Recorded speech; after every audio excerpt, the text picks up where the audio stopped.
economic development go hand in glove. And communities that have been successful have always combined economic development with tourism. Because not all economic development is tourism, but all tourism is economic development. And the same process that makes a community a place people want to visit is the one that makes it a community where people want to live, to raise families, to retire, and to open businesses. Tourism and economic development have to work as a partnership because basically tourism has two primary goals. Encourage the people to stay overnight, encourage the people to come for the weekend. But when you combine that with economic development, you can encourage people to relocate to the community. And you can encourage people to not relocate, not to leave the community. Okay. Heritage tourism is the fastest growing segment of the tourism industry internationally. Basically, heritage tourism is a catch-all. It includes adventure tourism, culinary tourism, religious tourism, eco-tourism, and the list goes on, including educational tourism. This kind of breaks it down a little bit, but we were just talking about the trail system. Adventure tourism is a big part of this. Travel to remote or exotic locations, physically challenging outdoor activities. The trail system we were just talking about, being one of the best in the state, could easily become a major attraction for the community. Culinary tourism, well, that's eating and drinking experiences. Now we have Rickety Crickets, Blackbridge Brewery, Desert Diamond Distillery, and it goes on. Ecological tourism. Route 66 Adventure Cycling Association has designated Route 66 as a bicycle tour corridor. And recently, Zdeněk Jurasik of the Czech Republic just bicycled Route 66 for a series for Slovakian television and created a documentary on that. It's available on DVD. We've had Lon Haldeman, who has started a Route 66 bicycle tour company. Lon's a pretty interesting fellow. I digress a minute here, but I don't know whether to be inspired or depressed by Lon's bicycle tours. Last time I spoke before one of Lon's bicycle groups, the day before I spoke to them in the summer, they had bicycled from Ludlow to Needles, and the day I met with them in Kingman, they had bicycled from Needles to Kingman through Oatman in the summer. The youngest was 49, and one gentleman was celebrating his 81st birthday. No thanks. Scenic locations for photographers is another thing, and that comes into the trail system as well. That's a big part of this. Cultural tourism, the rodeos. I've been talking to people when we were doing the Best of the West. We were attracting a lot of the Europeans because of the rodeo situation. The fun run, Chillin' on Beale, the public art, the murals, the galleries, the flower boxes going up downtown. All of these things contribute to this. The Route 66 Renaissance is largely driven, especially from the international audience, by a quest for an authentic American experience, as well as cultural, culinary, educational, and adventuresome experiences. In a nutshell, heritage tourism is traveling to experiences the places, artifacts, and activities that authentically represent the stories and people of the past, and to visit cultural, historic, and natural sites. With that said, do you know of any community aside from Kingman that's in a better position to capitalize on heritage tourism, the Route 66 Renaissance, or the allure of the Grand Circle? I personally don't know of another community in the Southwest or on the Route 66 corridor that has more untapped potential than Kingman, Arizona. And that's not a paid endorsement, by the way. Of course, money, that's what everybody wants to talk about. What drives this? The recent study that the city commissioned here, a Buxton Group study, indicated that right at 60% of our sales tax is paid by visitors, people who come from outside of Kingman. And when I was speaking in New Mexico, I was talking to the director of tourism there recently after I got back, and some pretty interesting numbers. In 6 years, there was a 12.6% increase in hospitality jobs in New Mexico through tourism. And one of the primary things that's driving that is this heritage tourism concept. 36% of the people traveled in New Mexico to visit a historical location, 27% sought a cultural activity or attraction, and 15% sought a culinary experience. I don't know if these people are just professional eaters or what, but for me, I travel to find pie and cobbler and things of that nature. I want to introduce just real quick a few communities that have really capitalized on this dramatically. And this, by the way, when I'm talking about this today, I'm not here to throw anybody in Kingman under the bus.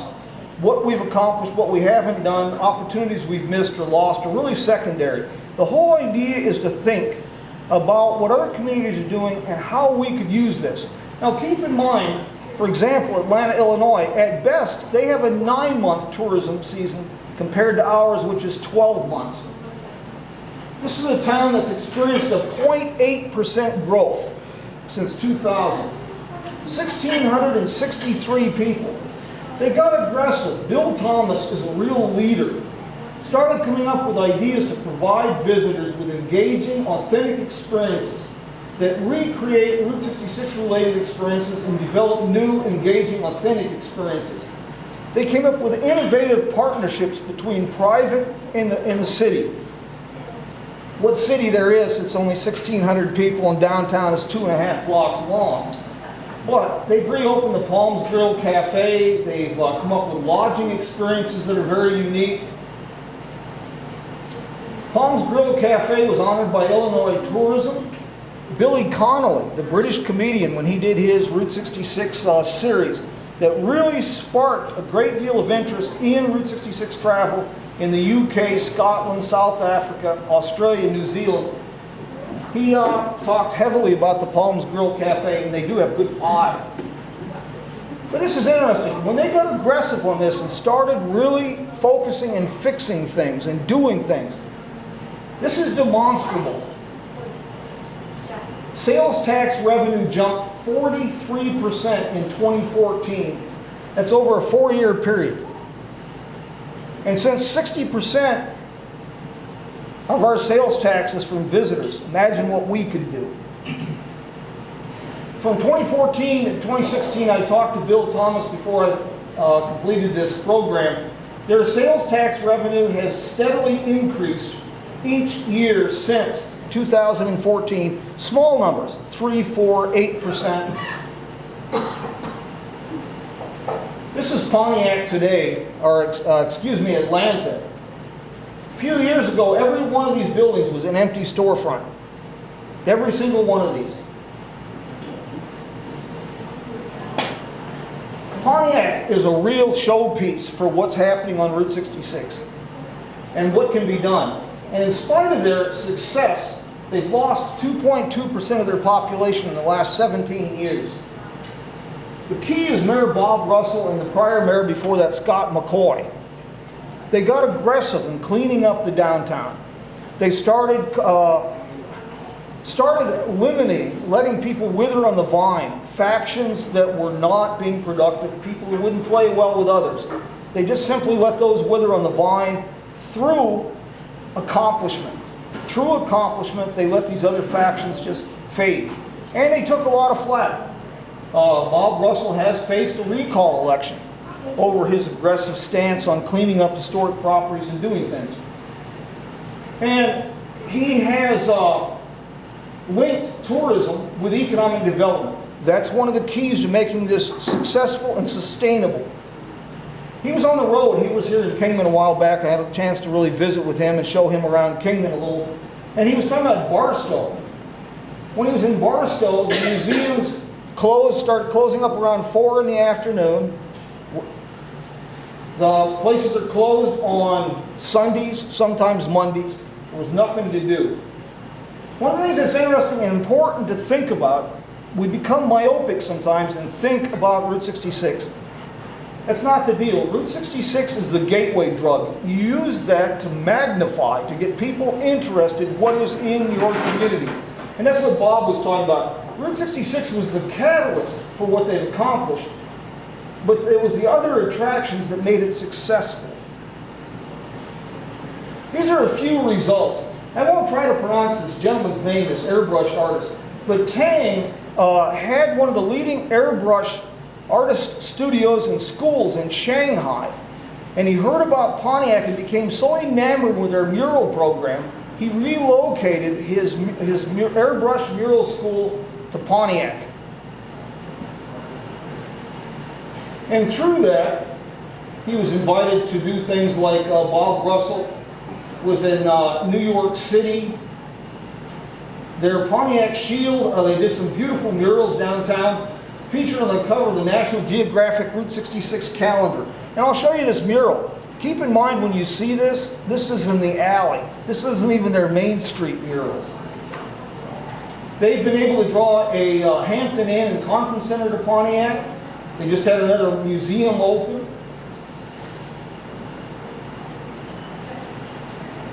This is, of course, Pontiac.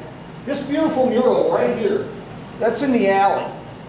And they set it up so people could photograph their car in front of it.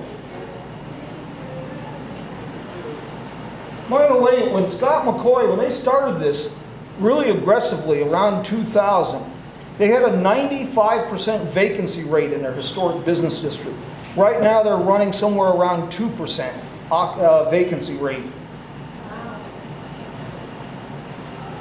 Cuba, Missouri is a real poster child for what can be done in a progressive community that comes together, works together, and focuses on the future. They've had a population increase of 4.7%. And this gives you Jane Reed. She's an organizer in the community, and I've developed quite a relationship. But they kicked this off largely with a nonprofit Viva Cuba outdoor mural project, a lot like what the Route 66 Association of Kingman's been trying to fund and now tourism is funding. They started out with just 12 outdoor murals in 2007, and then they started bringing other projects to fruition, including a tourism tax to help promote Cuba. Cuba has somebody at almost every major Route 66 event. The list is extraordinary what this little Ozark Mountain community has accomplished. And it's a community effort. One of the first focuses they've had is building a sense of community and a sense of community purpose. All the way at every level. They started out with teaching fourth graders, studying the Route 66 mural curriculum. And I have talked about this with Melania in Germany, creating a Route 66 curriculum that sociology, geology, geography, history can all be tied in and created as a Route 66 curriculum. And they've been doing that to a degree in Cuba with fourth graders. The eighth graders take a narrated walking tour of the historic district so the children have knowledge of their history. And it's really neat when you go here and you ask directions and you find a 13-year-old who can tell you the history of the community and point you where the donuts are at, or the pie. But these are the list of restaurants that have opened in recent years. It's quite staggering for a town this small. This gives you a few more things they've done. They've brought murals, they've got downtown parks. They've created trolley tours now. The narrated trolley tours downtown through the mural district are so popular that people are coming out in groups with tour buses from St. Louis, Missouri to tour the town, take their trolley tours. These are two things. Dr. Sean Siebert is one of the big driving forces in Cuba. And a challenge that we face here in Kingman. The biggest thing that we've been working to do is change the mindset. Getting people to think more optimistically about the future of the community. And down at the bottom, here's another thing. These people are not just focused on economic development. They understand that it's got to be related to tourism. It's got to be related to a quality of life is key to this. They all go hand in hand. What good is bringing high-paid jobs if you have a miserable community, or all the way across the board? So what they've done is Dr. Sean Siebert has also come up with programs, rehabilitation program with people in a local prison with the goal of economic development by helping people build a better life for those in the community. And we create programs to address drug addiction as well as poverty, all through educational programs. Some of the things that Cuba is doing that we could easily implement here. Cuba, Missouri currently offers a comprehensive package of incentives to new and expanding businesses. This little town, you know, and like I say, I'm not here to throw anybody under the bus, the airport authority, anybody. That's not the goal. But to think about, this little town, their industrial park outgrew where they had. They've now opened 3 industrial parks. They have people in California recruiting companies. Any place, the Rust Belt, Michigan, they have people out actively recruiting people for their industrial parks. These industrial parks right now employ, it's the largest employer in 3 counties, Cuba, Missouri. Cuba partners with the Missouri University of Science and Technology, very much like what the Historic Electric Vehicle Foundation had in mind when they started the Electric Vehicle Museum here. The goal at that time was to create a state-of-the-art museum, a green facility, tied in with Mojave Community College that would have apprenticeship programs in solar, in wind, alternative energies. This is what Cuba has done with some of the local regional universities and community colleges in the area. And this is another thing we can implement here. This is a very innovative little project they came up with. Juniors and seniors in high school can actually work for employers for school credits, working toward job opportunities after high school or college. Not only do they have a heavy retention of their high school graduates, they have scholarship funds and encourage their young people to go to college, and a lot of those young people are returning back to Cuba. They create TED Talks, merge with career fairs. They work to get local CEOs and company presidents as speakers. Cuba has a diverse manufacturing base at this time, including aerospace companies, wood-based products companies, and of course tourism is a big part of this. But there again, they've got about a 9-month tourism season.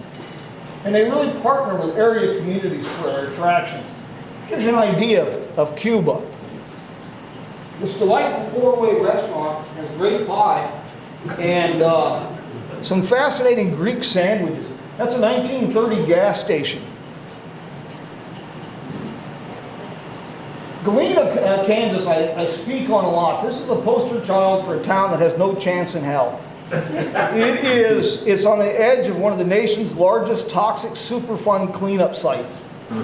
The best thing that has happened as far as population and growth in Cuba, since 2000, they've only lost 9.8% of their population. Because at this time, the population is just under 3,000. In 1925, it was almost 35,000 people.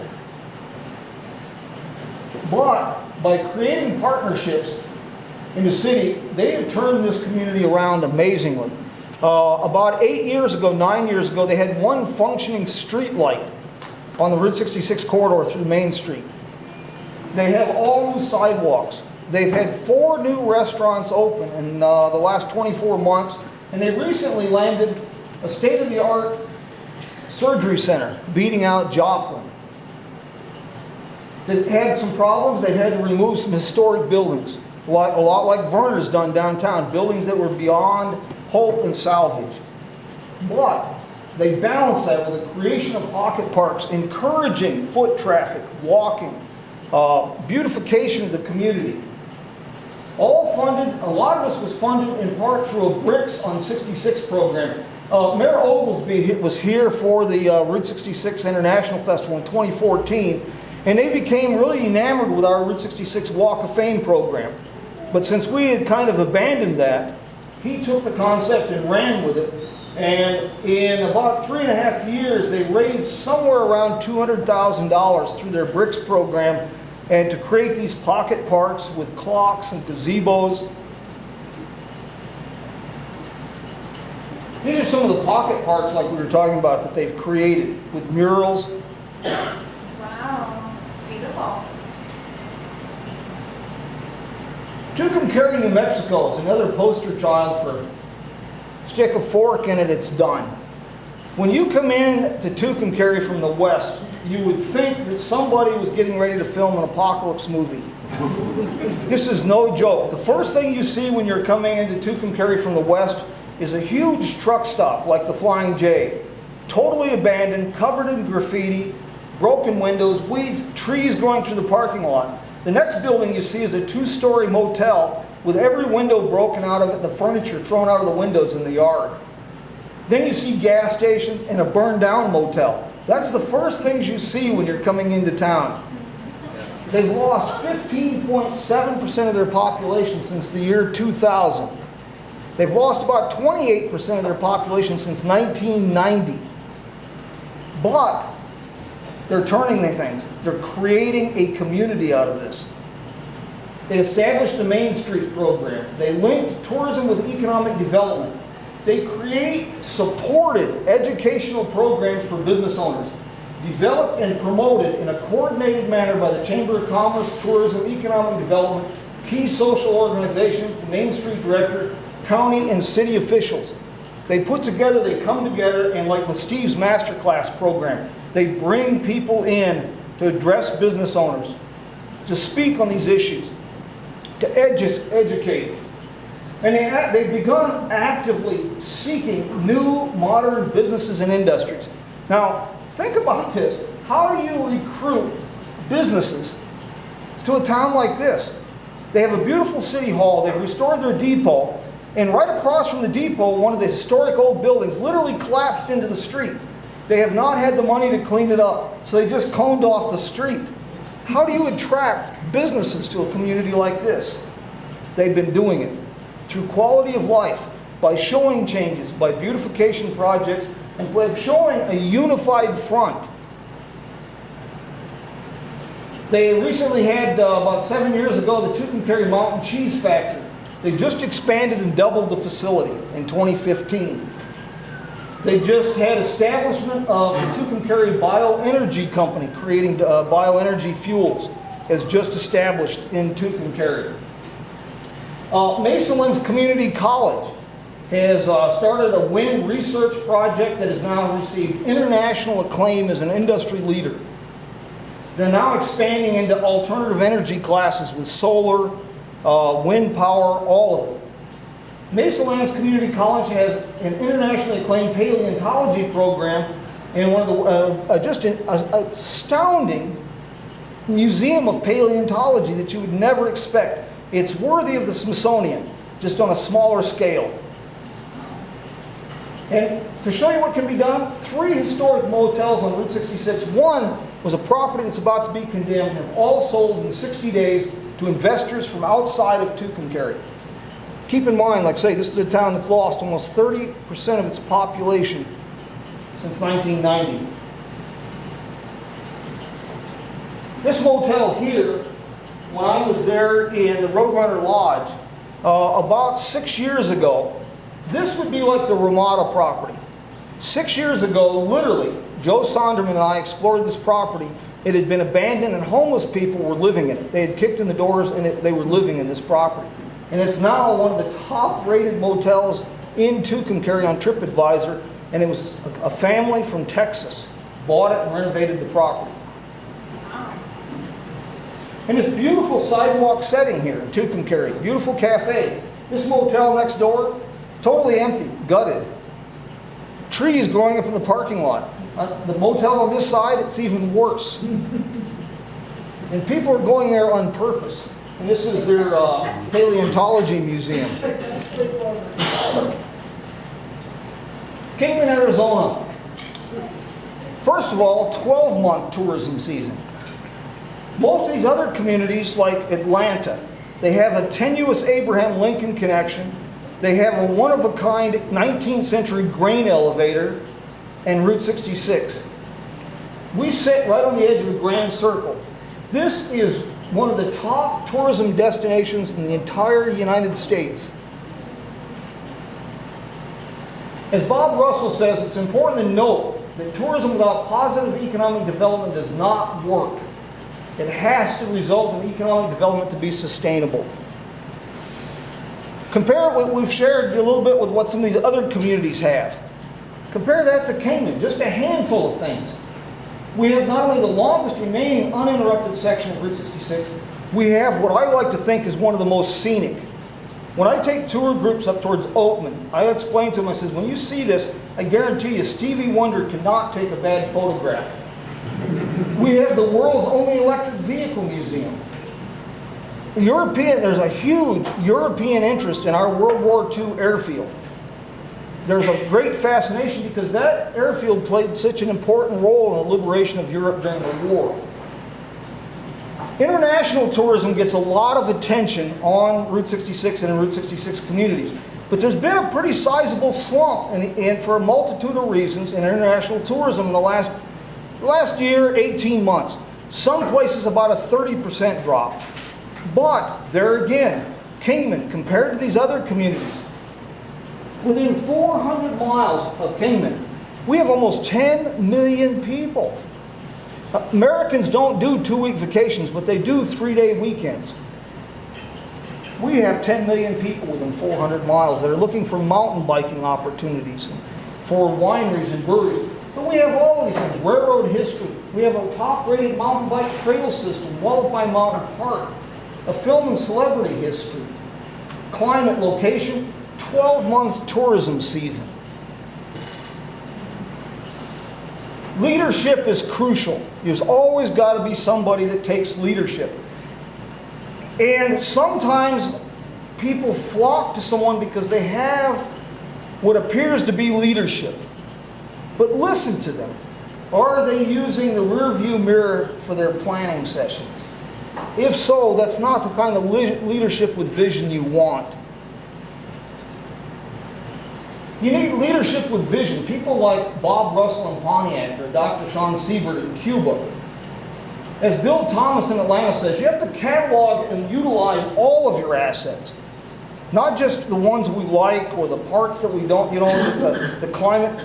Utilize and catalog, including the people that you have in your community. Build community partnerships. Cuba, Missouri is a great example. The Promote Kingman Initiative is a great example. We have all these different organizations, a lot of groups, but some of them have very narrow focuses. The idea behind Promote Kingman was to promote it all. Promote Kingman regardless. Downtown, uptown, Wallapai Mountains, and not just that, the Route 66 corridor. Everything between Seligman and Topop. Kingman's at the middle of it. Linked in support of grassroots initiatives that create a community and community purpose. We need a creative, non-traditional marketing and utilization of social media and websites, video content. Casey Kiefer is a film producer out of Denver. Tucumcari, for as bad as that sounds, they've retained Casey Kiefer to make 1 and 2 minute videos, commercials, circulate them, promote the community. Community leadership needs to build partnerships between organizations and partnerships between the business community and the city. They need to build partnerships with the neighboring communities. And for the communities on Route 66 like Kingman, Route 66 is literally a linear community. From that perspective, Cuba, Atlanta, and Kingman are just quirky neighborhoods in a long community. The support structure we have to build partnerships with neighboring communities, because we're on Route 66, gives us unprecedented opportunities. Same thing with international partnerships. When I was in Germany last year, I worked with the Road Ahead Initiative to facilitate creation of the Route 66 International Advisory Group, so we can coordinate Route 66 marketing and promotion internationally among the Route 66 associations. Marketing partnerships and innovative partnerships, outside the box thinking partnerships.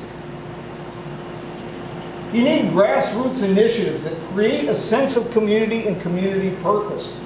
This is the most challenging. A community leader will need to negate the influence of divisive elements and factions by avoiding anything that provides them with credibility. Need to encourage and facilitate creation of diverse